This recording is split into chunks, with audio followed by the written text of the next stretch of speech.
Hey y'all, Batchick here, and welcome to History with Batchick. History for today, the history of painted bullets, baby. The history of painted bullets is primarily the history of ammunition color coding, a system developed by militaries in the mid-19th century to quickly and easily identify different round types. The practice evolved from marking larger artillery shells to applying painted tips to small arms ammunition.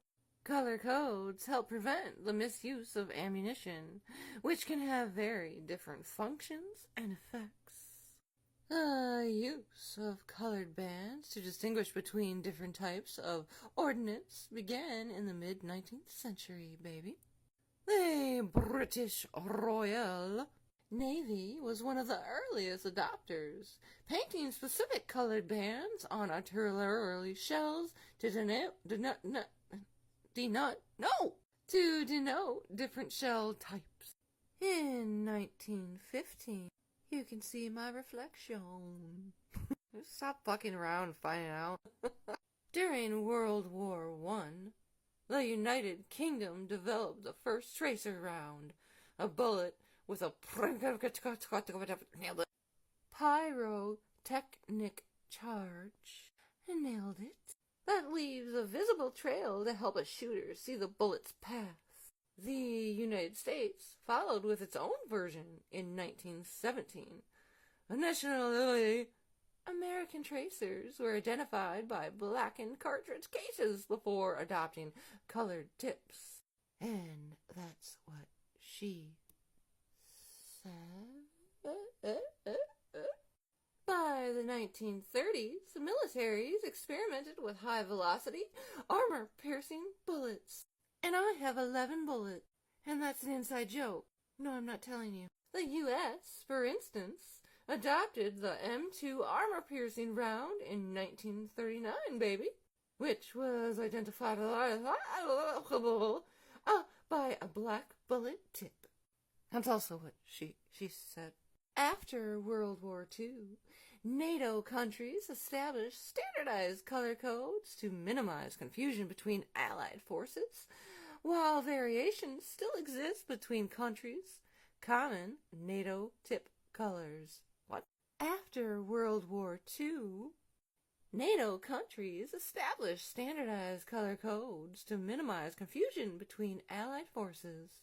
While variations still exist between countries, common NATO tip colors include red or orange for tracer ammunition, black, armor piercing, AP, green, forest green, which can designate a steel penetrator core, as with the common M855 round. Other special military rounds use color coding, including incendiary, observation, practice, and dummy rounds. Some modern bullets are fully coded for purposes other than identification. For example, some reloading enthusiasts use Barnes XLC bullets, which have a sprayed-on blue coating to reduce friction and improve ballistic performance. The military also uses specialized Teflon-based coatings on hardware to reduce wear and friction. Many modern civilian cartridges, particularly those for hunting and target shooting, use colored polymer tips. Unlike military paint, these tips are not a surface coating, but an integral component of the bullet.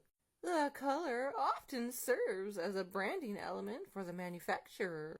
For training, law enforcement and militaries use non-lethal paint rounds or dye marker cartridges that fire from service weapons, marking targets with colored paint. Painted bullets have forensic applications, allowing analysis to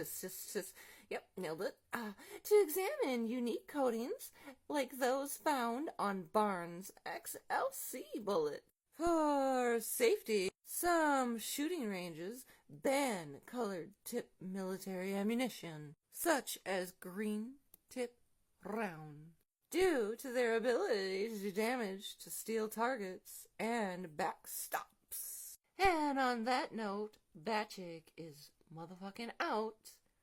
Paint your bullets. I know I do, and I have 11 bullets. Bye.